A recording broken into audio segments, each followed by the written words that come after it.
Assalamualaikum. Teruntuk kalian yang sedang meniti karir, pernah nggak sih kepikiran gimana caranya kita bisa dikenal di hadapan banyak orang? Misalnya mau dikenal sebagai seorang penulis, sebagai seorang beauty vlogger, sebagai motivator, dan lainnya. Atau kalian yang bingung mulainya dari mana dan harus ngapain aja? Kalau ada di antara kalian yang lagi menghadapi masalah seperti ini, you are on the right video. Karena aku kali ini pengen berbagi tentang personal branding. Jadi personal branding itu penting gak sih? Kalau kita nge-brandingin diri, nanti kita bakal dibilang pamer gak sih?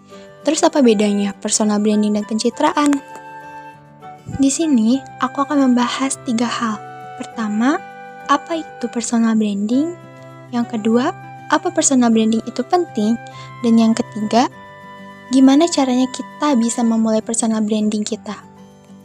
Secara sederhana, kita bisa mengartikan personal branding sebagai seni membentuk perspektif orang lain terhadap diri kita loh.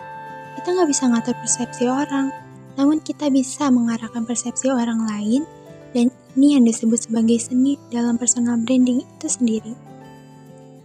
Tapi, ada 2 definisi mengenai personal branding. Definisi yang pertama adalah dari Caroline Castrillon, founder dari Corporate Escape Artist, yang mendefinisikan personal branding sebagai unique combination of skill and experience that make you who you are, atau bisa kita artikan personal branding ini adalah sebuah kombinasi unik dan keterampilan dan pengalaman ia bentuk siapa diri kita. Nah, menurut Caroline sendiri, personal branding ini membantu kita untuk ngasih tahu ke orang lain siapa kita, sebenarnya kemampuan apa yang kita miliki, dan sejenisnya.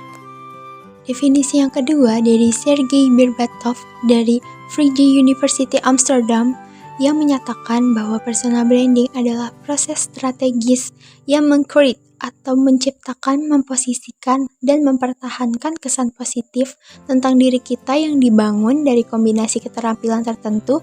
Mereka juga menekankan bahwa personal branding ini mengandung konsekuensi, bahkan kita juga harus mampu menunjukkan keterampilan itu secara profesional di hadapan audiens atau orang lain. Bisa kita simpulkan, minimal 2 hal. Pertama, personal branding itu bukan sesuatu yang fake atau bohong.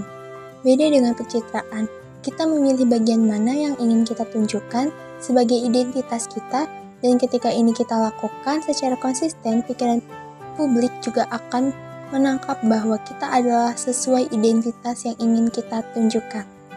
Dan yang kedua, personal branding adalah sebuah proses, bukan hasil akhir. Ketika seseorang sudah dikenal dengan brand tertentu, misalnya orang tersebut harus mau menerima konsekuensi untuk terus berkarya, terus berprogres, dan bertumbuh di bidang tersebut. Alasan kenapa personal branding penting untuk kita semua miliki, alasan pertama yaitu trust atau kepercayaan. Bahwa kepercayaan itu gak didapat dalam waktu yang cepat. Dia butuh waktu untuk dibuktikan, konsistensi, dan dipertahankan. Nah, dengan kalian memulai nge-brandingin diri kalian secara spesifik, maka trust itu akan muncul sebagai buah dari konsistensi. Kalian impiannya apa saat trust itu muncul? We're gonna get the opportunity. Kita bakal dapat kesempatan, bukan hanya kesempatan, melainkan kesempatan yang lebih besar. Bahkan, gak mungkin kita yang justru menciptakan kesempatan itu sendiri, dan ini adalah alasan kedua kenapa personal branding itu kesempatan itu lebih senang datang kepada mereka yang siap dan terlihat lebih siap. Saat menunjukkan ini, tentu kita harus mulai terbiasa. Karena di zaman sekarang, just give the best, high enough.